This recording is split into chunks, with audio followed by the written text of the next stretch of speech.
మా latest videos కోసం మా ఈ తెలుగు న్యూస్ ఛానల్ సబ్స్క్రైబ్ చేసి గంట సింబల్ యాక్టివేట్ చేసుకోండి. రేపు సోమవారం రాత్రి దీనిని తలక్రింద పెట్టి పడుకుంటే మీ జీవితం రాత్రికి రాత్రే మారిపోతుంది. దీనిని తలకింద పెట్టి పడుకోవటం వల్ల మీకు అదృష్టం పడుతుంది అని పండితులు చెప్తూ ఉన్నారు. రేపు సోమవారం రాత్రి పడుకునే ముందు దీనిని దిండు కింద పెట్టి పడుకోవటం వల్ల మీకు మంచి నిద్ర లభిస్తుంది. దానితో పాటు మంచి ఆరోగ్యం కూడా లభిస్తుంది. చాలామంది రాత్రులు సరిగ్గా నిద్రపోలేకపోతారు. పీడకలలు రావటం కానీ ఇతర కారణాల వల్ల కానీ సుఖంగా పడుకోలేరు. ఒక మనిషి ఉదయం నుండి కష్టపడి పనిచేసి రాత్రికి ఇంటికి వచ్చి పడుకుంటాడు. కానీ కొన్ని సందర్భాల్లో ఎంత ట్రై చేసినా నిద్ర రాకపోవటం జరుగుతుంది. బ్రెయిన్కి తగినంత రెస్ట్ ఇవ్వకపోతే మరుసటి రోజు సరిగ్గా వర్క్ చేయలేరు. సుఖమైన నిద్ర కోసం చాలామంది ఆశపడుతూ ఉంటారు. ఇప్పుడు ఉన్న రోజుల్లో చాలామందికి నిద్ర కరువు అవుతుంది. ఇలా నిద్ర సమస్యలతో బాధపడేవారు, పీడకలలతో బాధపడేవారు రేపు సోమవారం రాత్రి పడుకునే ముందు దిండు కింద దీనిని పెట్టి పడుకోండి. మరి రేపు సోమవారం దిండు కింద ఏం పెట్టి పడుకోవాలో తెలుసుకునే ముందు దేవుడు చెప్పిన ఒక పవిత్ర కథను విందాం. ఫ్రెండ్స్, ఈ వీడియో చివరి దాకా చూడండి. అలాగే ఈ వీడియోకి ఒక లైక్ కొట్టి మా ఛానల్ని సబ్స్క్రైబ్ చేసుకుని మాకు సపోర్ట్ చేయండి. మాకు మీ సపోర్ట్ చాలా అవసరం. ఒకనాడు నారదముని భూమి మీద నుండి దేవలోకం వైపుకు ప్రయాణిస్తూ శివుని దగ్గరకు వెళ్ళాడు. కైలాస పర్వతం మీద నందితో కూర్చుని ఉన్న శివుడు నారదమునిని చూసి ఉచిత ఆసనం చూపించి ఇలా అన్నాడు. నారదముని, ఈరోజు మీరు కైలాస పర్వతానికి ఏ సహాయం కోసం వచ్చారు అని అడిగాడు. అప్పుడు నారదముని శివునితో, ప్రభు, నేను ఇప్పుడే భూమిపై పర్యటన నుండి తిరిగి వచ్చాను.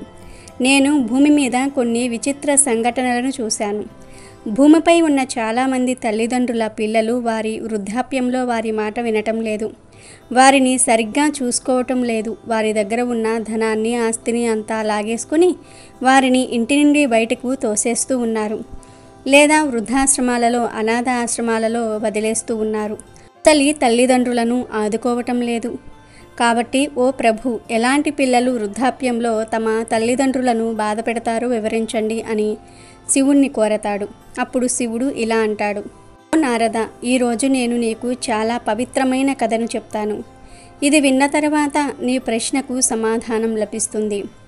ఈ కథ విన్న వ్యక్తి యొక్క పిల్లలు చెడు సావాసాల నుండి బయటకు వచ్చి తల్లిదండ్రులకు ఎల్లప్పుడూ సేవ చేస్తారు అని శివుడు కథను ప్రారంభించాడు. పూర్వం ఒక నగరంలో రామసేన అనే రాజు ఉండేవాడు. ఆయనకు ఒక కుమార్తె జన్మిస్తుంది. ఆమె పేరు ఛాయ. ఛాయ మొదటి నుంచి తల్లిదండ్రులకు ప్రియమైన కుమార్తె. ఛాయ అందంగా ఉండేది మరియు యువరాణి అనే గర్వం కూడా ఆమెకు ఎక్కువే. కొడుకు అయినా కుమార్తె అయినా మితిమీరిన స్వేచ్ఛ వారిని పాడు చేస్తుంది.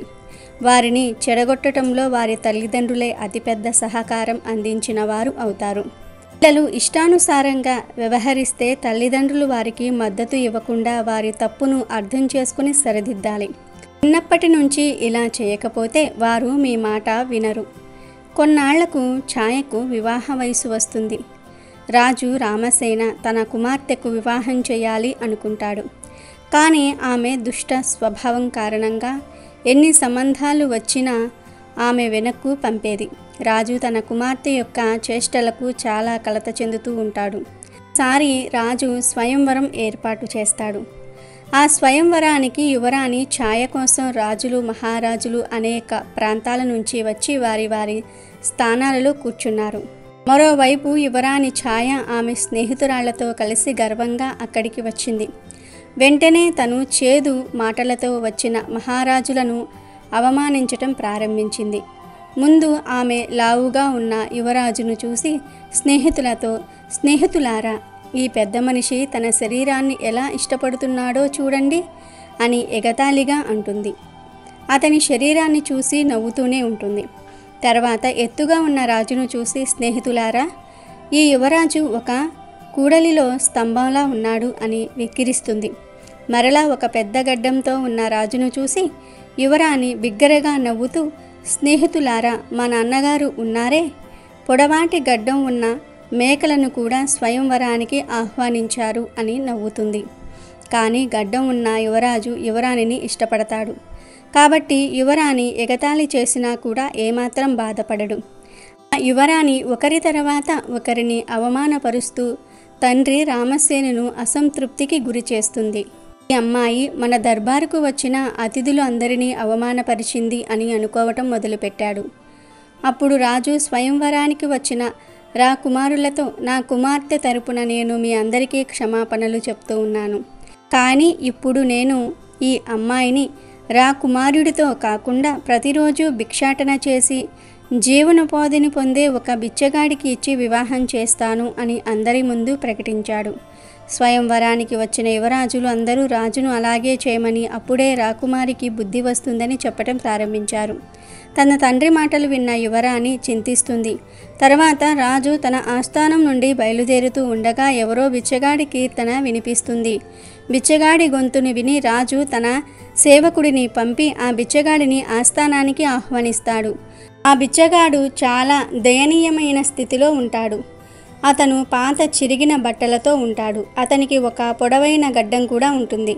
అతని మధురమైన స్వరం విన్న రాజు సంతోషించి, నేను నా కూతుర్ని నీకు బహుమతిగా అప్పగిస్తున్నాను, ఆమెను నీకు ఇచ్చి వివాహం చేస్తున్నాను అని అంటాడు.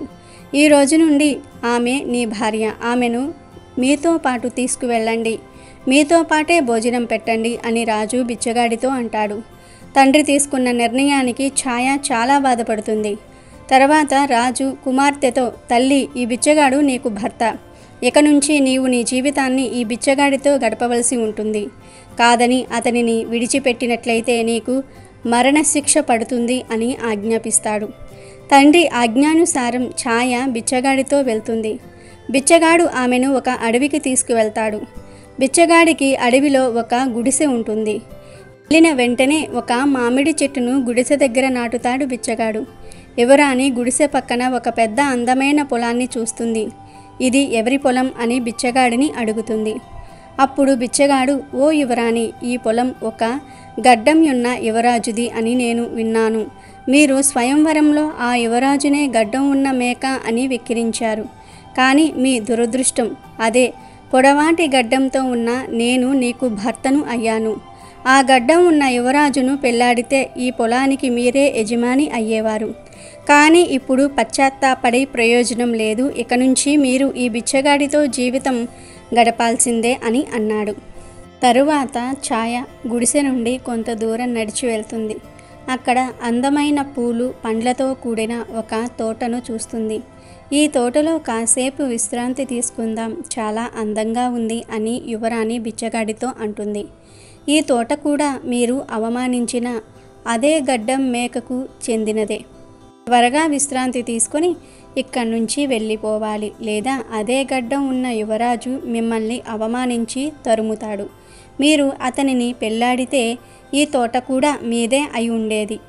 బిచ్చగాడు అయిన నాతో రావాల్సిన అవసరం ఉండేది కాదు. కానీ మీ గర్వమై మిమ్మల్ని ఇక్కడకు తీసుకువచ్చింది అని బిచ్చగాడు అంటాడు. ఇద్దరూ కొంత దూరం వెళ్ళిన తర్వాత చాలా అందమైన నగరానికి చేరుకుంటారు. ఈ నగరం ఏ రాజుకు చెందినది అని యువరాణి బిచ్చగాడితో అడుగుగా, ఓ యువరాణి, ఈ నగరం కూడా అదే గడ్డం ఉన్న యువరాజుకు చెందినదే. ఒక్కసారి ఆలోచించండి, మీరు అతన్ని వివాహం చేసుకుంటే ఈ నగరానికి మహారాణి అయ్యేవాళ్ళు. వేలాది మంది బానిసలు మీకు సేవలు చేసేవాళ్ళు. కానీ మీరు మీ రూపాన్ని చూసి గర్వపడి మీ విధిని నాశనం చేసి బిచ్చగాడైన నన్ను వివాహం చేసుకున్నారు. మీ గర్వం వల్ల మీ జీవితాన్ని దుర్భరంగా మార్చుకున్నారు అంటాడు. బిచ్చగాడి మాటలు విన్న యువరాణి చాలా పశ్చాత్తాపడుతుంది. ఇప్పుడు నువ్వు నా భార్యవు, నేను నీ భర్తను. ఇప్పుడు నువ్వు రాజభవనాల గురించి కలలు కనటం మానేసి నాతో పాటు నా గుడిసెలో బతకాలి అంటూ రాజకుమారి ఛాయను తన గుడిసెకు తీసుకువెళ్ళాడు బిచ్చగాడు. ఆమె నగరానికి కొంత దూరంలో ఒక చెరువు ఒడ్డున కట్టిన గుడిసెను చూసి చాలా కోపం తెచ్చుకుంది. ఇది ఎంత చిన్న గుడిసె! నేను ఈ చిన్న గుడిసెలో నివసిస్తే ఊపిరాడదు. ఈ రోజు నుండి ఈ గుడిసెలో నేను నివసించాలా?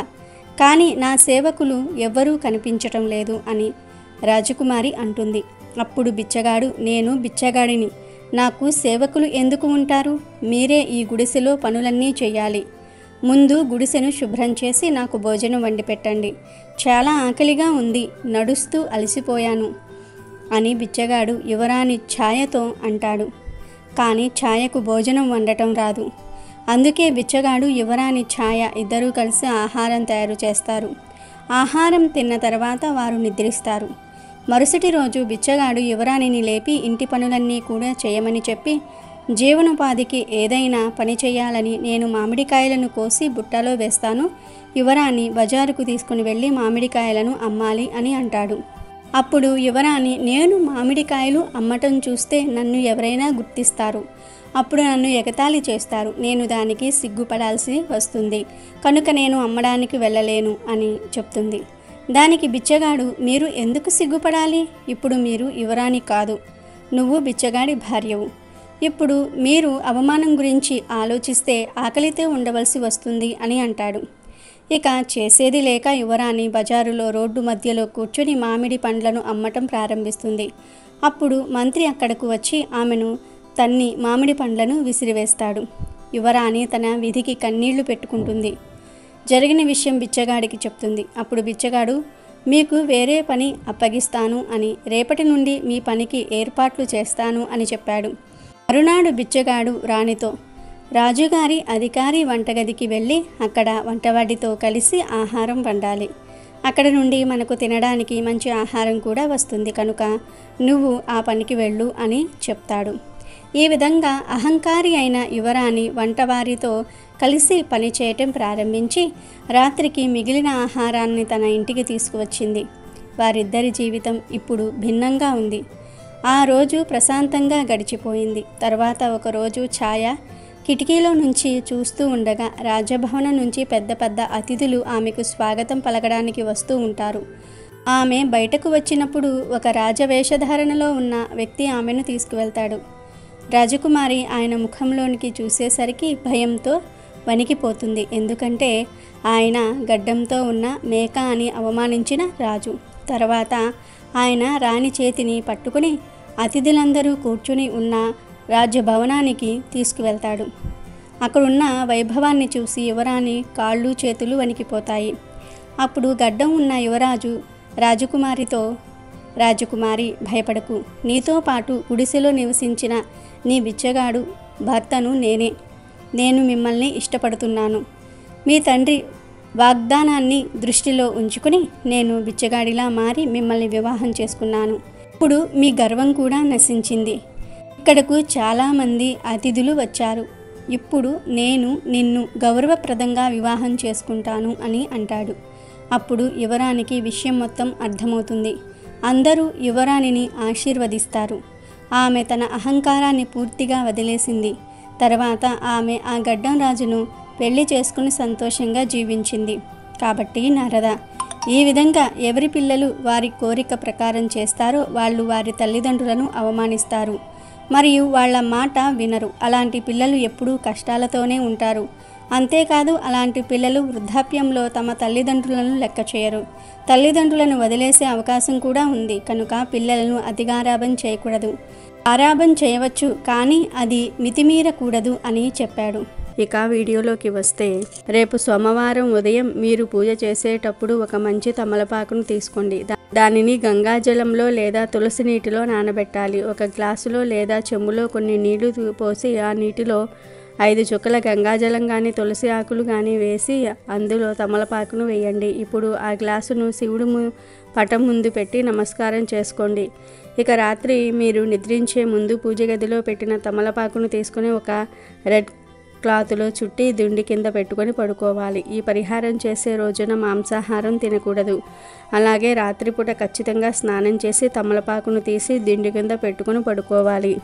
జ్యోతిష్యం ప్రకారం తమలపాకును దిండి కింద పెట్టుకుని పడుకుంటే మానసిక ప్రశాంతత పొందుతారు. దీంతో తీవ్ర ఒత్తిడిల నుంచి కూడా బయటపడవచ్చు. బుధుడితో కలిసిన గ్రహాలన్నీ కూడా మనకు శుభాన్ని ఇస్తాయి. ఇలా చేయటం వల్ల మనసు రిలాక్సింగ్గా కూడా ఉంటుంది. సరిగ్గా నిద్రపడుతుంది. ప్రతికూల ఆలోచనలు రాకుండా ఉంటాయి. బుధ గ్రహం జాతకంలో బలంగా ఉంటే మనసులో సానుకూలత ఏర్పడుతుంది. తమలపాకు మన ఇళ్లలో జరిగే ప్రతి శుభకార్యాల్లో ఉపయోగిస్తారు. హిందూ సాంప్రదాయంలో తమలపాకు లేనిదే ఏ పూజ జరగదు. తమలపాకుకు ప్రత్యేక స్థానం ఉంది. ముఖ్యంగా తమలపాకు బుధగ్రహానికి సంబంధించింది. జ్యోతిష్య శాస్త్రం ప్రకారం అన్ని గ్రహాలు ఏదో ఒక భాగానికి సంబంధించింది. బుధగ్రహం కూడా మన భుజం, మెడ, చర్మానికి సంబంధించింది. మన జాతకంలో బుధగ్రహం బాగుంటే తెలివితేటలు పదునుగా ఉంటాయి. బుధుడు తెలివితేటలకు కారణం. ఈ గ్రహం బాగుంటే వృత్తి వ్యాపారాల్లో విజయం వరిస్తుంది. రాత్రి పడుకునే ముందు మన మనసు ప్రశాంతంగా ఉండదు. దీంతో ఏవేవో కలలు వస్తూ ఉంటాయి. అంతేకాదు పగలు జరిగిన సంఘటనలు పదే పదే గుర్తు చేసుకుంటూ నిద్రలేమి ఏర్పడుతుంది. నిద్రకు భంగం కలిగే ఏ సమస్య నుండైనా సరే మీరు బయటపడాలంటే రేపు సోమవారం దిండు కింద తమలపాకును పెట్టి పడుకోండి. సోమవారమే ఎందుకు పెట్టుకోవాలి అనే ప్రశ్న మీకు వచ్చి ఉండవచ్చు. వర్కింగ్ డేస్లో సోమవారమే మొదటి రోజు. సోమవారం కొంచెం వర్క్ టెన్షన్ ఎక్కువగా ఉండే అవకాశం ఉంది. దీని కారణంగా మన మైండ్ బాగా ఒత్తిడికి గురి అవుతుంది. మైండ్ని రిలాక్స్ చేసుకోవడానికి తమలపాకు బాగా ఉపయోగపడుతుంది. అంతేకాదు మీ పడక గదిలో తమలపాకు ఉండటం వల్ల దృష్టి శక్తులు మీపై ఎలాంటి ప్రభావం చూపించవు. మీ మైండ్ పాజిటివ్ థింగ్స్తో నిండిపోతుంది. దీనివల్ల ప్రశాంతమైన నిద్ర పడుతుంది.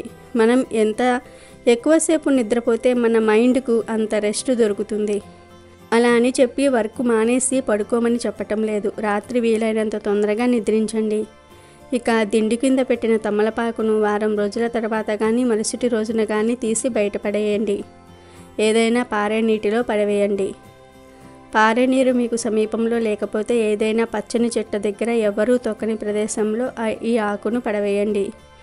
మళ్ళీ అదేవిధంగా తమలపాకును రెడీ చేసుకుని పడుకునే ముందు ఒక రెడ్ కలర్ క్లాత్లో ఆ ఆకును పెట్టి దిండు కింద పెట్టి పడుకోండి.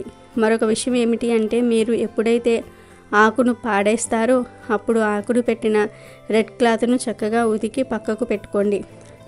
మళ్ళీ పరిహారానికి వాడుకోండి. క్లాత్ని ఖచ్చితంగా ఉతకాలి. ఎందుకంటే ఆ క్లాత్లో మనం పూజించిన తమలపాకును పెడుతున్నాం కాబట్టి ఖచ్చితంగా క్లాత్ను ఉతకాలి. ఇది చాలా సింపుల్ పరిహారం. తమలపాకును దిండు కింద పెట్టి పడుకోవటం వల్ల మీ ఆలోచన శక్తి పెరుగుతుంది. దీనితో డబ్బును ఎలా సంపాదించాలనే ఆలోచన కలిగి ఉంటారు. మంచి నిద్ర కూడా పడుతుంది. మంచి ఆరోగ్యం కూడా బాగుంటుంది. మరి ప్రతి ఒక్కరూ కూడా రేపు సోమవారం రాత్రి పడుకునే ముందు దిండు కింద దీనిని పెట్టి పడుకోండి. మంచి నిద్రను పొందండి. సుఖంగా జీవించండి. ఆర్థిక పరంగా వృద్ధి చెందండి. అమెజాన్లో బెస్ట్ డిస్కౌంట్స్ కోసం వీడియో డిస్క్రిప్షన్లో లింకు ఉంది, చూడండి. అలాగే మా టెలిగ్రామ్ ఛానల్ సబ్స్క్రైబ్ చేసుకోండి.